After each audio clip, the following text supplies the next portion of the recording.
Então essa primeira aula, né, do sistema imunológico, aqui do canal, da matéria de imunologia. O que é imunologia? Imunologia, então, vai ser o estudo do sistema imune, que ele evoluiu primariamente para oferecer defesa, né, contra doenças infecciosas que são causadas por vírus, bactérias, fungos e parasitas. Dentro da imunologia, a gente vai estudar também proteção contra tumores, rejeição de transplantes, alergias e doenças autoimunes. O que é um patógeno? O patógeno ele é um organismo infeccioso que pode ocasionar uma doença. E o hospedeiro é o indivíduo, pessoa ou animal que vai ser infectado por esse patógeno. Alguns eles vão ser benéficos, por exemplo, com bactérias que vivem no intestino que vão ajudar a digerir certos alimentos. A primeira etapa para a produção de uma doença por patógenos é a infecção ou entrada do patógeno no corpo. Então, para impedir isso, o corpo ele vai ter muitas barreiras físicas, químicas e bioquímicas e vão tornar difícil, né, essa penetração do patógeno no corpo. Então, de barreiras físicas, você tem a pele, mucosas, o muco, os cílios e tosse e espirro também, que é um meio de você expelir esses patógenos. Barreiras químicas e bioquímicas. Então, você vai ter ácidos, a lisozima, por exemplo, da lágrima, e ácidos graxos. Peptídeos antimicrobianos. Também você vai ter as defensinas, colectinas e catalicidinas. Entrada de patógenos no corpo. Então, meios que os patógenos podem utilizar para entrar no corpo. Daí tem a pele e a mucosa. Então, na pele, poucos organismos, né, vão ser capazes de atravessar a pele intacta. Tem exemplo, né, de parasitas, como o ancilostoma, ou as suas larvas, né, e eles podem fazer isso, mas é bem raro. Vírus da verruga, eles vão desencadear uma infecção ali na pele, mas não passa disso, eles não vão mais fundo no corpo. No caso das mucosas, todas as mucosas intactas elas podem ser penetradas por organismos, diferente da pele que raramente isso acontece. Elas são mais macias e úmidas do que a pele. Ainda sobre a entrada de patógenos no corpo, penetração da pele ou mucosa danificada. O dano à pele é um meio particularmente relevante de infecção e pode ocorrer de diversas formas. Então pode ocorrer por queimaduras, cortes e feridas, picadas de insetos, mordidas de animais e comportamento humano, por exemplo, compartilhamento de seringas e de usuários de drogas. Então as queimaduras, especialmente as severas, eles podem apresentar um grande risco de infecção, por exemplo, por estafilococos e esses outros ali da lista. Cortes e feridas, eles podem permitir a entrada de organismos similares aos das queimaduras. Picadas de inseto também podem transmitir malária, tifo e peste. Mordidas de animais, por exemplo, pode ser transmitido diretamente, né, a raiva. E mordidas causam dano à pele e podem permitir a entrada de patógenos, como visto nos 3 anteriores. Comportamento humano, né, como foi dito, o compartilhamento de seringas pode causar hepatite, HIV. Infecções virais por hepatite e HIV eram transmitidas por transfusão de sangue, né, antes de haver procedimentos adequados para fazer essa seleção. E a seleção inapropriada de um doador acabava resultando também em infecção em alguns transplantes. Dano à mucosa. O dano à mucosa ele não vai aumentar a probabilidade de infecção na mesma extensão do que o dano à pele. Fumantes eles acabam tendo maior risco de infecções respiratórias bacterianas. E infecção da mucosa por vírus, eles podem causar dano nessa mucosa, né, e facilitar a entrada de patógenos. Modos de disseminação de patógenos. Então você tem contato célula-célula, por exemplo, o vírus. Não há essencialmente algum componente extracelular em seu estilo de vida. Então eles tendem a causar infecções localizadas. Então quando o vírus ataca, ele tende a ficar naquele local, né? Por exemplo, a influenza, que apenas o trato respiratório vai ser ali infectado. Eles podem gerar sintomas generalizados, como a gripe, que causa dor de cabeça, febre e dor muscular. Então, por exemplo, célula-célula pode ser causada por vírus. Através do sangue e sistema linfático. O sangue vai ser a maneira mais rápida de disseminar pelo organismo todo, porque os patógenos deles podem parar em órgãos e tecidos do organismo, né?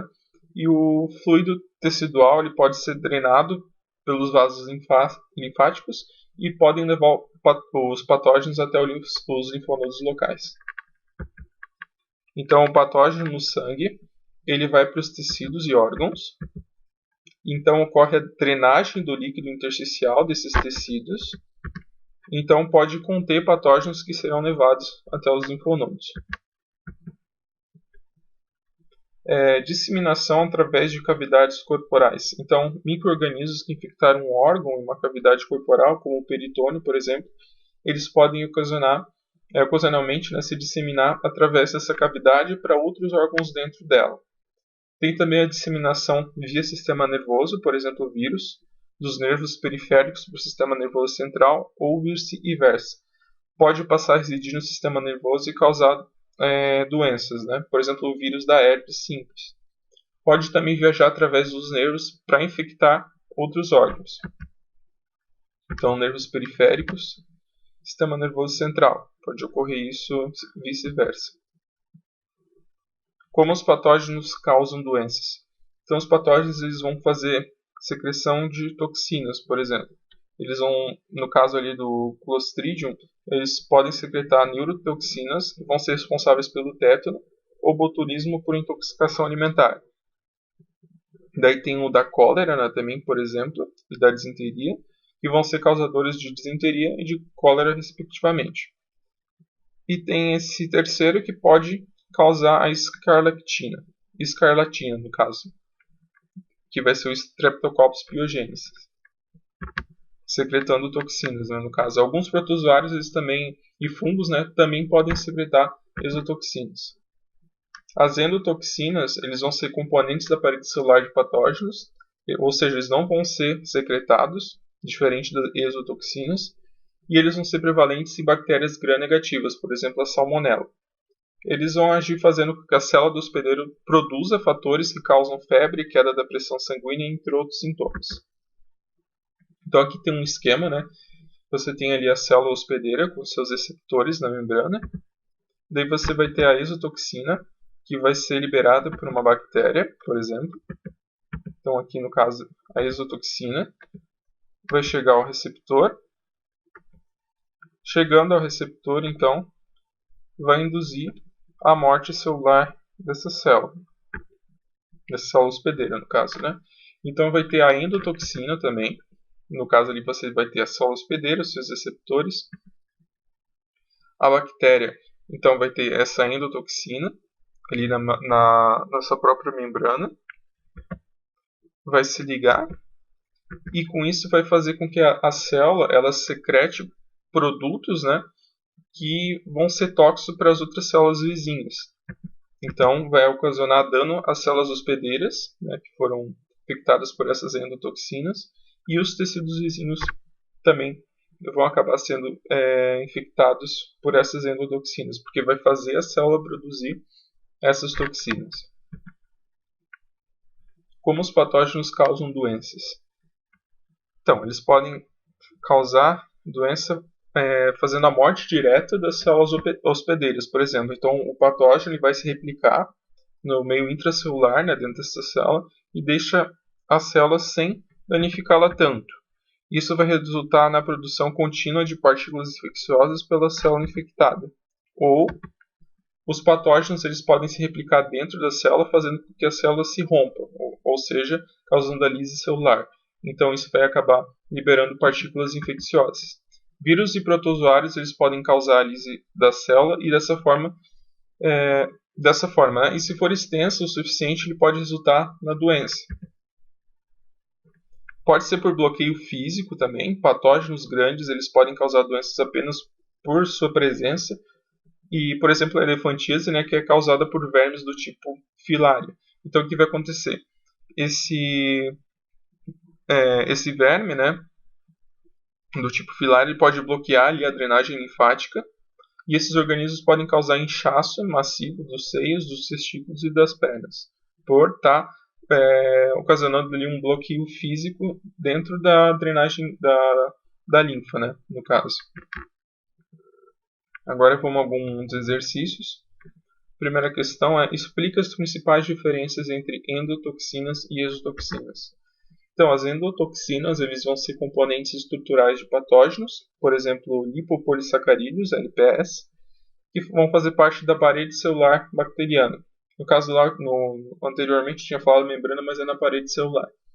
E essas exotoxinas, elas são toxinas secretadas, por exemplo, toxina colérica e toxina da difteria. Então essa vai ser a diferença. A endotoxina vai estar ali na parede celular, né, dessa bactéria, e a exotoxina ela vai ser secretada. Quais são a questão 2, né? Quais são as 4 grandes famílias de patógenos? Bactérias, vírus, fungos e levaduras, parasitas como protozoários e vermes. A terceira questão: por que o dano à pele aumenta a probabilidade de infecção? Porque ela vai quebrar, né, a forte barreira física que vai ser formada por essa pele, em que apenas alguns patógenos conseguem penetrar, que a gente já deu exemplo. Então, por isso que ela vai aumentar a probabilidade de infecção, porque a pele vai ser uma barreira física muito importante para não deixar entrar esses patógenos. Então, se você gostou do vídeo, dê um like ali embaixo, né? E se inscreva no canal para receber atualizações de novas aulas. Valeu e até a próxima.